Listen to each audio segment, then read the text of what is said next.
Epistemology, from the light of reason to the illumination of insight. The light of reason and the light of enlightened. Wisdom are two paths through which humankind has sought truth. The West through logic and analysis. The East through inner realization and direct insight. Epistemology, therefore, is not merely a science of knowledge, but a journey from knowing by thought to knowing by awakening. From ancient Greece to Buddhist philosophy, this quest for true knowledge traces humanity's movement from opinion to understanding, the point where reason and illumination converge in one light of truth. The etymological roots and original meaning of epistemology. Epistemology, the root and meaning of true knowing. The word epistemology may sound lofty and abstract, yet its linguistic root reveals humankind's timeless endeavor to answer a fundamental question of existence. How do we know that what we know is true? Derived from the Greek episteme and logos. Episteme means firm and true knowledge, while logos means reason or logical discourse. Combined, they form the science of knowledge or the study of what knowledge is, and how human beings can know with certainty. In Greek, episteme itself carries a profound sense. From epi, over, upon, and histemi, to stand, to set firm. Thus episteme literally means to stand upon something solid. True knowledge, then, is not merely what we perceive, but what allows us to stand firm, unmoved by the shifting sands of opinion or belief. Early Greek philosophers contrasted episteme with doxa, mere opinion or belief. Plato, in Theaetetus, emphasized that opinion is only what we think we know, whereas true knowledge must rest upon reason and universality. For Plato, knowledge does not arise from senses, which deceive, but from the apprehension of eternal forms, immutable truths existing beyond the sensory world. This marks the foundation of what later became epistemology, the pursuit of stability in knowledge amidst the flux of experience. Aristotle, Plato's student, shifted the focus from the transcendental to the empirical. For him, knowledge is grounded in observation, analysis, and rational inference drawn from experience.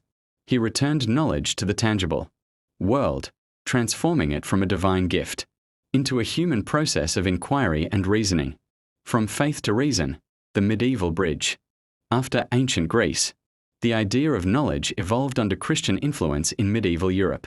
Philosophers and theologians sought to reconcile the light of reason with the light of faith. Among them, St. Thomas Aquinas stands as the crucial bridge, integrating Aristotle's philosophy with Christian theology. Aquinas proposed two levels of knowledge, one from natural reason and worldly experience, natural reason, and the other from divine revelation, divine revelation. He asserted that these two sources are not contradictory but complementary, both leading toward the same truth. As he famously declared, faith without reason is darkness, but reason without faith is incomplete. This synthesis defined medieval epistemology as a union of intellect and spirit. It not only asked how humans know, but also how knowledge relates to God. This became the foundation of scholasticism, which later paved the way for the Renaissance and the Age of Reason. In later centuries, the term episteme evolved to mean knowledge that stands firmer than belief. It was James Frederick Ferrier, a Scottish philosopher, who formally coined the term epistemology in Institutes of Metaphysic, 1854, defining it as the science that studies how humans know and what are the limits of knowledge. Ferrier distinguished epistemology from metaphysics, the former examining the knower, the latter the known. The Thai and Buddhist dimension. In Thai, Anvitaya A with Macronavage carries a resonance equally profound.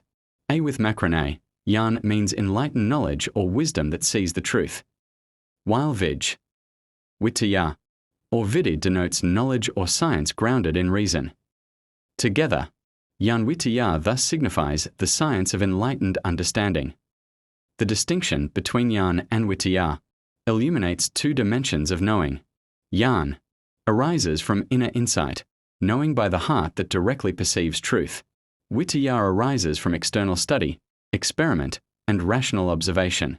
Hence, Yanvitaya harmonizes both the outer knowledge of the intellect and the inner knowledge of awakening. In this sense, Epistemology transcends the study of cognition.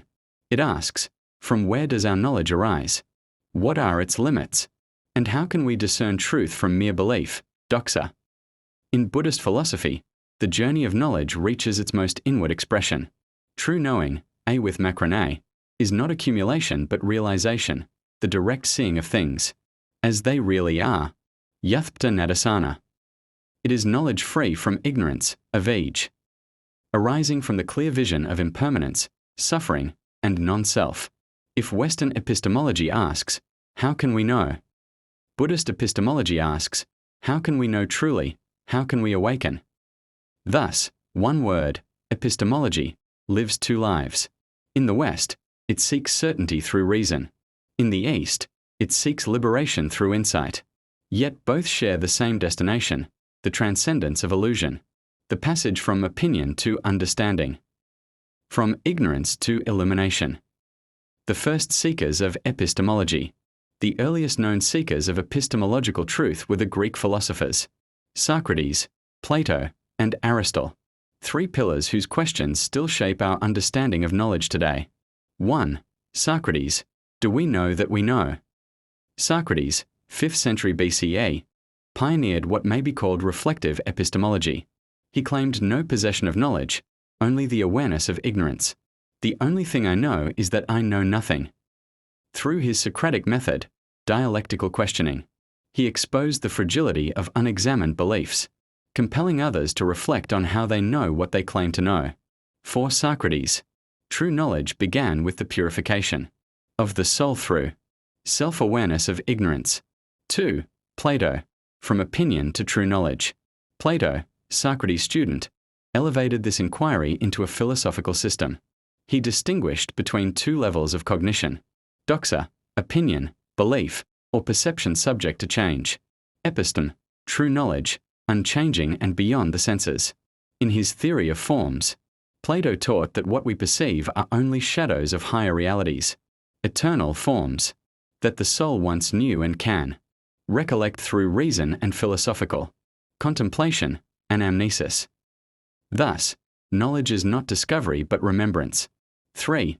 Aristotle, knowledge through reason and experience.